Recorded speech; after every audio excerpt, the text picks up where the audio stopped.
Hi, this is Callan Diggs, author of the Reaching the Finish Line series. And out of all the emails I get, this is the question that I will address today.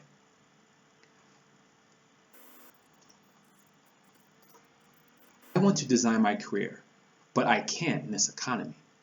A recent City Lab article showed there are only 28 counties in the US where you can afford a one-bedroom apartment on minimum wage. What do I do? Now, that's actually an interesting question. And the first thing that I would suggest before doing anything is, what is your ideal career? And make a list of the skills necessary to be able to perform that effectively. Okay. Also consider what type of work environment you want to have in that ideal career. Now, once you have done that, we can tackle it in multiple ways.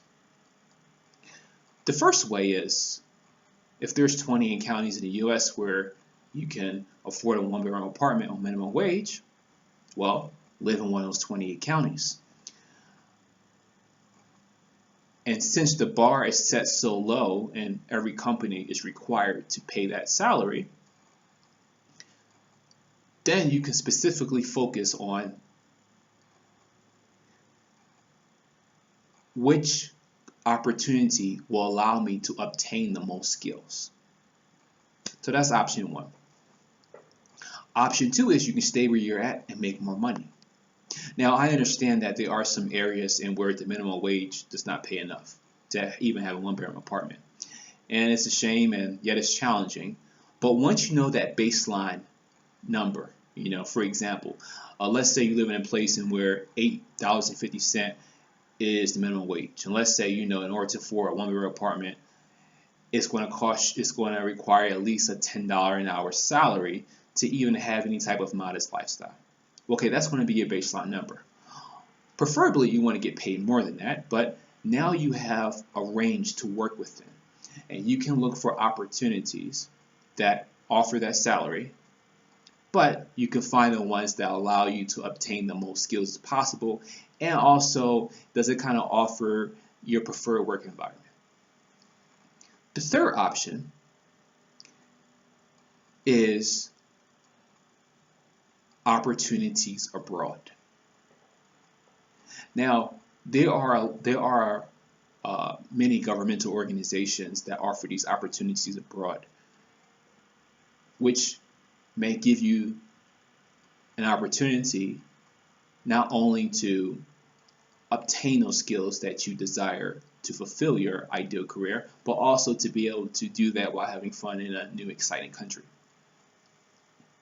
There are, for just an example, you can do your own search engine search and find dozens of them, but you have the U.S. Consulate, you have the U.S. Embassy, you have World Trade Organization, you have the United Nations, you have NATO. The list is numerous. But ideally, you want to obviously, find an opportunity where the odds are in your favor. Some of these governmental organizations' benefits are more extensive than others. But if your priority is to eventually have your ideal career, then what you want to worry about more than anything else, maybe besides the salary, is how many skills can you obtain from that position. Obviously, the skills that's going to align to your ideal career. And I'm going to give you a bonus. The bonus one that many people maybe heard of but really haven't given full consideration, that could be worth your consideration. Let's say, for example, you're interested in planning skills, you're interested in obtaining communication skills, you're interested in obtaining teaching skills. Let's just say there were a few, and there are more, but you have to make this personal decision for yourself. I would recommend teaching English as a foreign language. Now, a lot of these institutions abroad um, uh, give a lot of teachers autonomy, which is great, while others may be a bit more by the book. They have their strict policies, but nevertheless, it can be a great opportunity because they offer on average decent salaries.